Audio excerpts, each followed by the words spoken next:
जय श्री कृष्ण। रघु 8-10 साल का बच्चा है, मुंबई में रहता है। वैसे तो पढ़ाई, खेलकूद और व्यवहार सभी में सामान्य है, लेकिन उसकी एक आदत से उसके घर वाले बहुत परेशान हैं। वो कभी अपनी मम्मी का लाइटर तो कभी चाकू छिपा देता, कभी अपने पापा का मोबाइल या पेन छुपा देता, और तो और उसे अपने दादाजी का चश्मा और दादी की लाठी छुपाने में भी बड़ा मजा आता है। उसकी इस आदत से घर वाले बहुत परेशान थे। उसे बहुत बार डांट पड़ चुकी थी, एक आध बार तो मार भी पड़ी, लेकिन वो अपनी शरारतों से बाज नहीं आया। और आजकल तो उसकी शरारतें और बढ़ गई है। अब तो वो नीचे बच्चों की साइकिलों के वाल खोल देता या सामने वाली आंटी के फ्लैट का दरवाज़ा बाहर से बंद कर देता।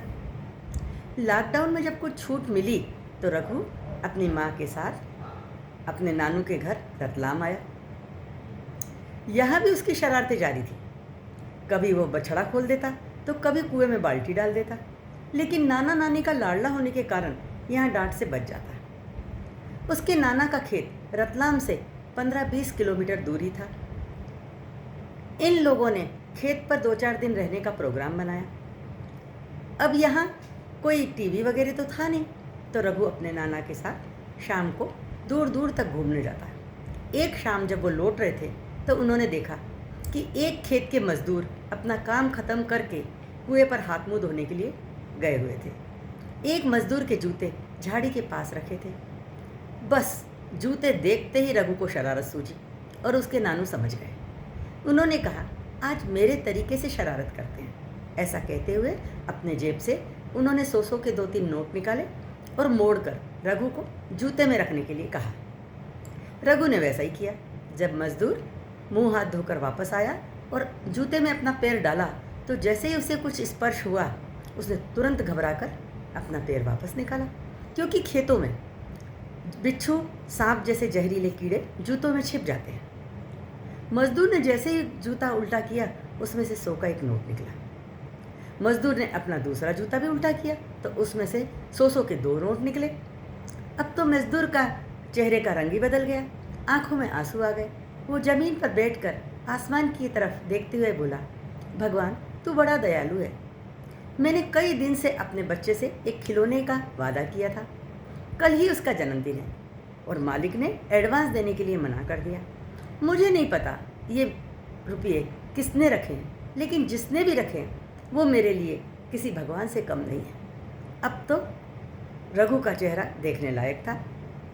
उसके नाना समझ चुके थे कि दिया जल चुका है, बस थोड़ा सा तेल डालना बाकी है। दूसरे दिन उसके नानू ने उसे 3-4 कैडबरी की चॉकलेट दी और जाते समय गरीब किसानों के बच्चों को देने को कहा। बच्चे चॉकलेट पाकर बहुत खुश हुए। जब ये थोड़े से आगे चले तो 2 बच्चे दौड़ कर आए और इनके सामने आकर बोले, भैया हमने तो कैडबरी का नाम सुना था, आज आपने हमें चखा भी दी, थैंक यू। रघु बहुत खुश हुआ। उसके नानू ने दूसरे दिन उसे बिस्किट के 3-4 छोटे छोटे पैकेट लाके दिए और गांव में घूमने वाले कुत्तों को खिलाने को कहा। रघु जब 3-4 दिन लगातार ये बिस्किट खिला चुका तो 5वें दिन कुत्ते स्वयं उसके पास आकर खड़े हो गए। अब रघु को बहुत अच्छा लग रहा था। नाना समझ चुके थे, अब कुछ सिखाने की ज़रूरत नहीं है। 2-3 दिन बाद रघु मुंबई लौट गए। अब रघु पहले जैसा रघु नहीं था। अब जो मज़ा उसे दूसरों के चेहरे पर खीज या झुंझलाहट देखकर आता था, अब दूसरों के चेहरे पर आनंद देख के आने लगा। अब वो रिक्शे में से उतरती हुई किसी आंटी के सब्जी का थैला लेकर उसके फ्लैट तक पहुंचा देता या किसी अंकल की लाठी गिरने पर उन्हें पकड़ा देता। और तो और जब उसका जन्मदिन आने वाला था तो उसने अपनी मम्मी से कहा कि मम्मी, आप जो मुझे 1000 रुपये वाले शूज़ दिलाने वाली थी, मैं चाहता हूँ कि मुझे 500-500 वाले 2 जोड़ी शूज़ दिलाओ। एक जोड़ी मैं अपने माली के बेटे को देना चाहता हूँ। तो बच्चों, आज इस कहानी में तुम्हारे लिए कोई लेसन नहीं है। आज का लेसन तुम्हारे पेरेंट्स के लिए है। मैं चाहती हूँ कि पेरेंट्स अपने बच्चों को गिविंग हैबिट सिखाएं। बचपन से जब याद डलेगी तो बच्चों को इसमें मज़ा आने लगेगा। Thank you.